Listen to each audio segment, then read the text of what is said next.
Hey guys, what is up? Welcome to my channel. I'm Tokenicer, and today I'm bringing you guys a little introduction to what Quant Network is. So yeah, let's get right into it.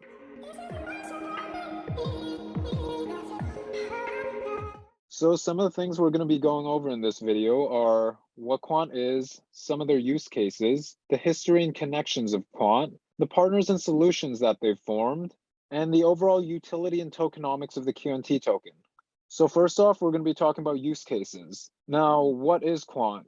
Quant is a project within the cryptocurrency space, but contrary to most projects within the space, they don't actually run on a blockchain, but rather they've built the first blockchain operating system, Overledger. Now, what this allows for is the customization of other blockchains and creating multi-chain applications, which we'll be going deeper into later. Additionally, Quant also allows for the connection of our current legacy systems into blockchains through Overledger. So things such as payment APIs or banking APIs. They're also fully blockchain agnostic and interoperable, meaning while the QNT token currently lives on the Ethereum blockchain, it doesn't have to stay that way forever, as they're an operating system. Next, we've got gateway solutions, which is pretty much what is allowing Quant to connect all these different networks and systems together. Their technology is also patented, meaning other companies can't just steal their code and make a replica of it, sort of like how Tron is doing with Ethereum at the moment. Now let's go over some of the solutions that Quant has within the world of enterprises and developers. So first off, we got multi-ledger tokens, minting multi-DLT stablecoins from fiat funds. So this is very similar to CBDCs, which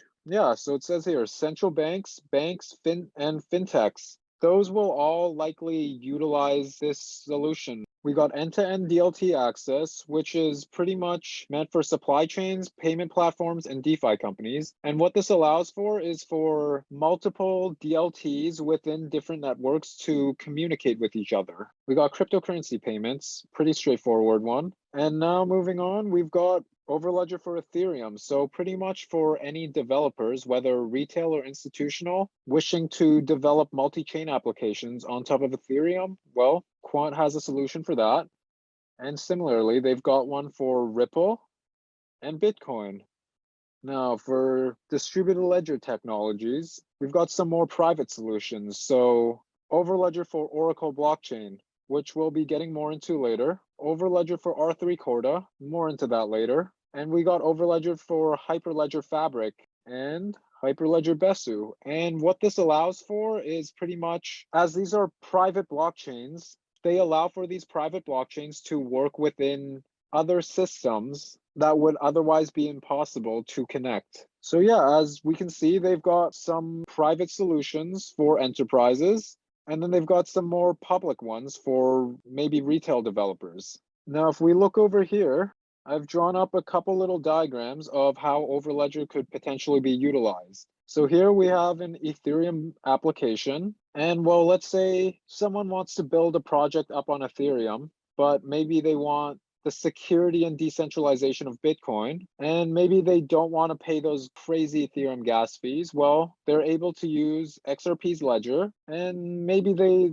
like how the smart contracts are programmed on Hedera. So they can use the smart contracts on Hedera, and taking all three of these features, we're able to connect them through a Quant gateway. And here we have an Ethereum application with the features of three other blockchains. Now, let's say maybe HSBC wants to access this application through their primary blockchain, R3 Corda. So what happens is, through the use of multiple Quant gateways, as we see here, HSBC is able to use R3 Corda to connect to the Ethereum blockchain and utilize this application. And let's say maybe later they want to send some of these funds to another institution through Hyperledger. Well, there's another Quant gateway for that. Now, some further examples of interoperability we've got here. So we've got some financial institutions, two chains, well, the Avalanche chain and Constellation's DEG, and we've also got some payment APIs, some operating systems, and some social networks. And basically what this diagram is showing is, through the use of Overledger, Quant is able to connect all these institutions, APIs, and systems together and allow for a seamless flow of payments. Now, moving on, we're going to be talking about the history behind Quant and their team. So this is their CEO, Gilbert Verdian.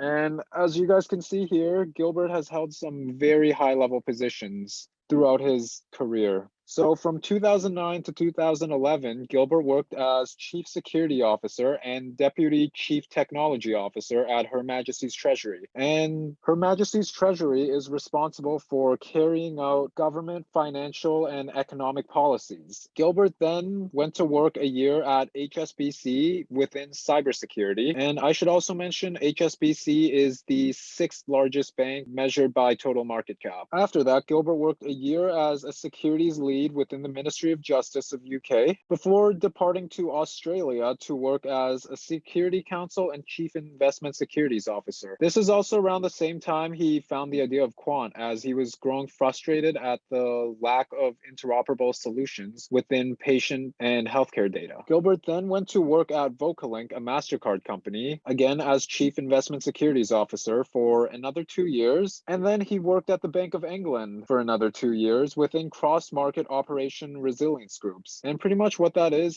they analyze the risks within the financial sectors. So things such as cybersecurity and scams would be some examples. Gilbert then went to work 2 more years at the US Federal Reserve within the security and payments team before he fully directed his attention to Quant. Now, on top of some very high-level job positions, Gilbert has also been within some very powerful organizations. So here we can see Gilbert was a board member of the EU Blockchain Observatory Forum, and pretty much what this organization was responsible for was building out the proper infrastructure and standards within this space. The Quant team is also a part of the Digital Pound Foundation, which is working with a bunch of other projects within this space to build out the digital pound. And perhaps the greatest feat by Gilbert is that he's the founder of ISO TC307. And what that is actually that's likely what's allowing you to be watching this video if you're not watching it from an Apple device. Pretty much it's what's allowing the internet to be interoperable. Now, if we look at some potential connections of Quant Network, we can see MasterCard here. And as we can see, Gilbert worked 2 years as Chief Investment Securities Officer at Vocalink, a MasterCard company. And well, we can go here and we can see Quant's Chief Product Officer, Martin Hargreaves. He also worked within Vocalink, and he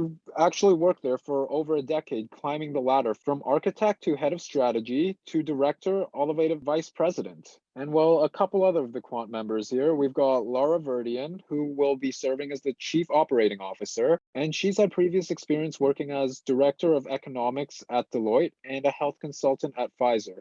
We then got Neil Smith, who will be serving as the board director, and he was the former CEO and vice chairman of Comcast, one of the largest telecommunication networks ever. And we've already mentioned Martin. We've also got Carlo Calista, who will be serving as the head of services, and he's had previous experience working as a support engineer at IBM. Now back to the potential connections. We've got LCX, which we'll be getting more into later. Government of UK, which again, Gilbert worked at the Ministry of Justice within UK. We got R3 Corda, more on that later. And then we've got Avalanche, which is also part of the Digital Pound Foundation, along with Ripple and Electronium. We then got the Australian government, specifically the Department of Health, which, remember, we've also got MIT, which Quant recently published a paper with about CBDCs. We then got KPMG and Deloitte. So here we can see Quant has been shortlisted for the KPMG UK Tech Innovator competition. And additionally, Deloitte, very similar scenario, 2021 Deloitte Most Disruptive FinTech Awards. So these are 2 large financial institutions that likely have their eyes on Quant. So moving on, we'll be talking about some of Quant's partners. And as we can see, they're fairly diversified with their partners, from legacy to tech to crypto. So let's sort of talk about what these partners do, starting with SIA. So SIA partners with Quant Network to explore innovative solutions in blockchain interoperability for banks and financial institutions. So pretty much SIA is one of the largest payment service platforms in all of Europe. And essentially they're planning to integrate blockchain technology into these payment services. And the first tests will be executed on R3 Corda and private Ethereum platforms. We'll be talking more about this partnership later, but this is a little brief summary. We've got PayUK.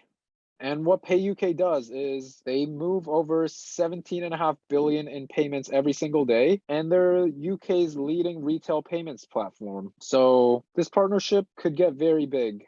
Moving on to tech, we've got Oracle. And if we look here, we can see Quant provides an immediately available solution certified in Oracle's cloud infrastructure.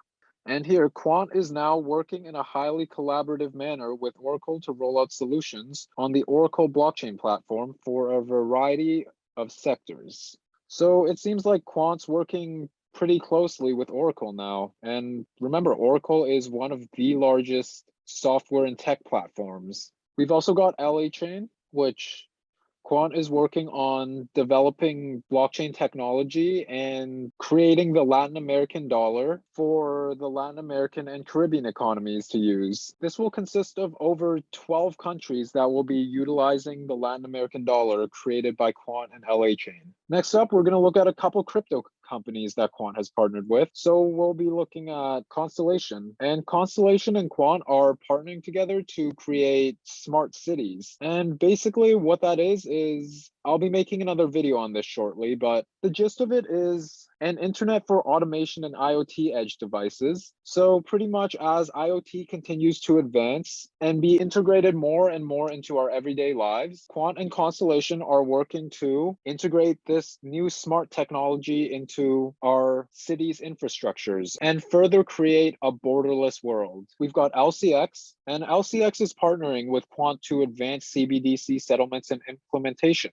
And pretty much what this will do is not only bring further adoption and growth of CBDCs into Liechtenstein, but also we can see here the synergies between LCX and Quant technologies are clear and significant. So yeah, and LCX is the most legitimate and regulated crypto exchange out there. So to see they're working with Quant must be a pretty good sign. Now we're going to be going over here, and here we can see some of Quant's hidden partners. So Quant actually has a lot of other partners that are currently under NDA, which stands for non-discussion agreement. And well, personally, I think if a partnership is under NDA, it's likely a pretty serious corporation. So yeah, let's take a look at some of their hidden partners. So we've got Amazon Web Services, which is a pretty common partnership within many tech companies nowadays. We've got Spunta, which is a Italian-based project built out by SIA, and we'll be getting more into this very shortly. We've got R3 Corda, which SIA utilizes as their primary blockchain. We've got AU and UK Cloud, which are both cloud computing firms within their respective jurisdictions, so Australia and UK. We've got two crypto companies here. We've got hybrid exchange Unison, which we'll be doing a video on shortly, and popular crypto Oracle Chainlink. We've got the government of UK, which we've talked about earlier, and we've got Mobi, which is working within distributed ledger technologies to create autonomous vehicles. We've then got MasterCard, which we recently discussed, and the INATBA, which stands for the International Association for Trusted Blockchain Applications. And what this organization is pretty much it allows for public and private developers within the space to connect and work with regulators and policies within the space to see what the space can be used for. We've got InteroPen, which is working to bring interoperable healthcare data into the UK. Last but not least, we got the Jiangsu Huaxin Blockchain Research Institute, and this is a blockchain research firm in China, and it's quite strange seeing a crypto partnership from China, as we know they've recently banned cryptocurrencies once again. But nonetheless, let's continue.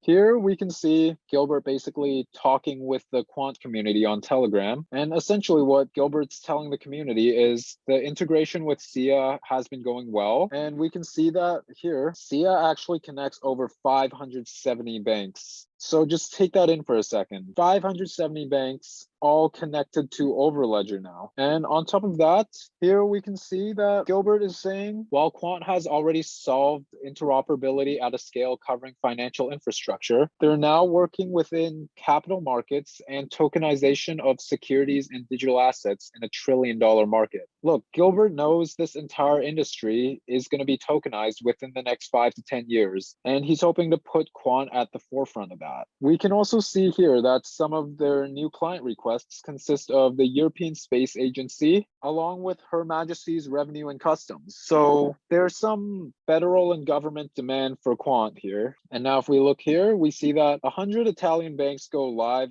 on Spunta blockchain. And as we talked about earlier, Spunta is a Italian-based project built by SIA. And who's SIA partner with? Quant. So while it's not confirmed, it's very likely that these 100 Italian banks on the Spunta blockchain are utilizing Overledger. And we can see here, Overledger allows multi-DLT payments, and they're partnered with LA Chain. Here we can see Oracle's article for startups talking about Quant and talking about how Quant is able to provide a more trusted and digital future for the benefit of enterprises, regulators, governments, and individuals.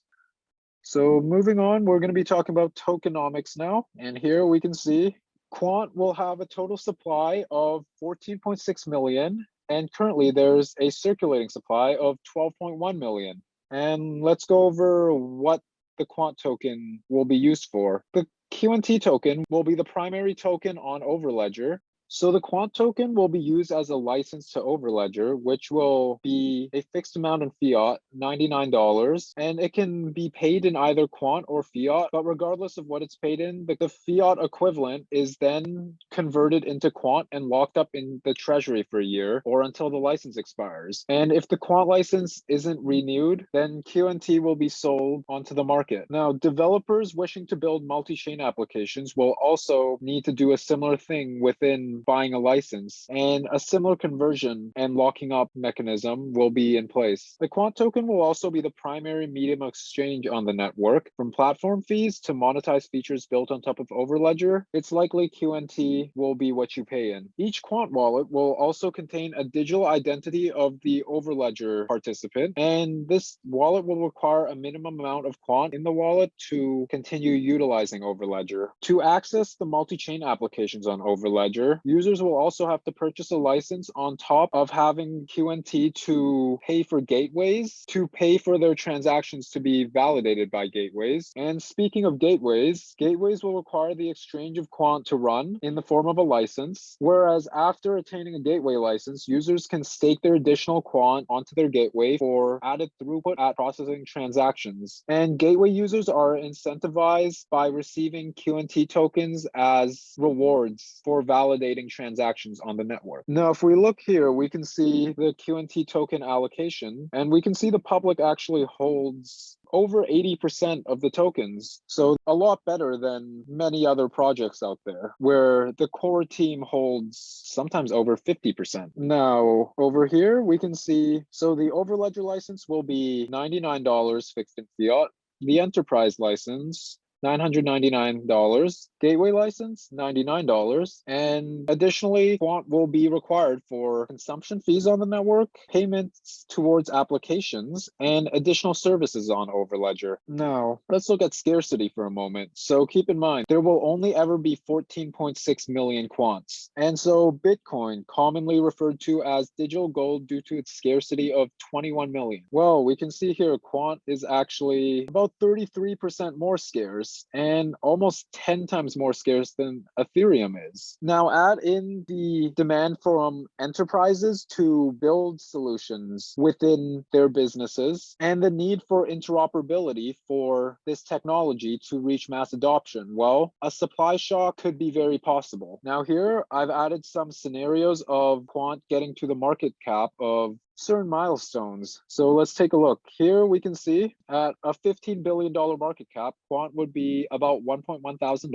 and at about a $30 billion market cap, Quant would be at $2.2 thousand. At a $42 billion market cap, Quant would be about $3,000. And at about 95 billion, Quant would be about 7,000. 500 billion, 37,000. And 1.1 trillion, $80,000. These prices are all a fair bit away from where Quant is today, but given the utility and demand of this token and overall project, I believe many of these prices will eventually be touched and possibly surpassed. Now, moving on to our final slide down here, we will be just giving a little overview of Quant. And so Quant works within enterprise needs for a solution within interoperable DLTs. And so their technology is patented, meaning competitors can't just steal their technology. They've also got a first mover advantage, as this is the first blockchain operating system that I know of, at least. And the only other projects working similarly within this, it would be Polkadot and Cosmos, which, as far as I know, are both only solving interoperability on a blockchain to blockchain level, where Quant has solved the any-to-any interoperability solution. This is definitely a needed solution for mass adoption, as it's very unlikely there will just be one chain to rule them all. There's always going to be millions of different preferences within other chains that cater towards certain businesses or individuals. The innovative idea for MDAP in the standard of ISO TC307 allows for Quant to be a very innovative project, yet very legitimate, and one that should be taken seriously, as Oracle and SIA have already begun working with them. They are definitely solving real-world solutions, specifically within finance at the moment. The team is built with a very strong personnel and connections, and as stated before within the tokenomics, there's no expected inflation to hit the markets. Now, overall, I would have to give Quant a project rating of a 10 out of 10, as what they're doing is completely unheard of and is definitely a need within this space. Token rating, I would give a 9 out of 10, as the utility of this token is quite ridiculous, as pretty much everything on Overledger you're required QNT to do. Team rating, 9 out of 10. Again, very certified personnel and has built the connections to pretty much every sector they need. Progress rating, I would give an 8 out of 10. And while they have made some amazing progress at partnerships and joining certain organizations, they do have many NDA partnerships, which, while again, I agree, are likely to be very strong catalysts in the future for the adoption of Quant. It's currently kind of hard to gauge what exactly these NDA partnerships could be. And finally, we're going to briefly go over the total addressable market for Quant. So within healthcare, we know that Gilbert has worked within the Australian healthcare government, and there is definitely a need for interoperable and secure patient data. Educational institutions, as our world of learning gradually begins to move more and more virtual, Quant is able to create a connected system of educational content. The gaming industry could also use a bit of interoperability, as there are many games that are unable to be played cross-platform at the moment. So maybe Apple to Android or PS4 to Xbox. I know I have a couple games in mind. Financial institutions, this should be a no-brainer, as SIA and their 570 banks have already begun working with Quant. Other blockchain projects, which we'll be talking a lot more about in further videos. Developers, both institutional and retail, as a means to build and monetize these multi-chain applications that are made possible thanks to Overledger. We got IoT, which we'll be talking more about in our video with smart cities. And we've got decentralized finance applications. And now we'll be talking about governments. So governments will likely need a way to securely move and process the information that they receive within other jurisdictions that may be using different technologies and require an interoperable solution. So yeah, that's about it. For my introduction to Quant. I hope you guys enjoyed it. Thank you for watching. And the next video will likely be on vector space AI, and I'll have that out for you guys as soon as possible. Again, appreciate you guys for watching. Consider liking and subscribing. I'll catch you guys next time. Peace.